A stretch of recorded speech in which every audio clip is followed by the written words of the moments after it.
Today, I'll show you a simple way to unlock your phone's screen lock or password without losing any data. The best part? It's free and easy, even if you're not a tech expert. Just follow these steps, and you'll be able to unlock any phone hassle-free. Let's get started.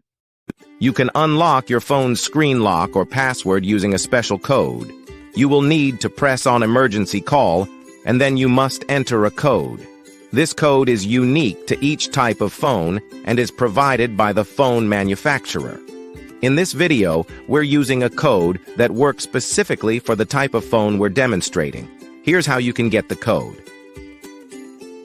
Visit this website that provides unlock codes for free using a unique method. And that's it. Now you can unlock your phone without losing any data. See you in the next video. Bye.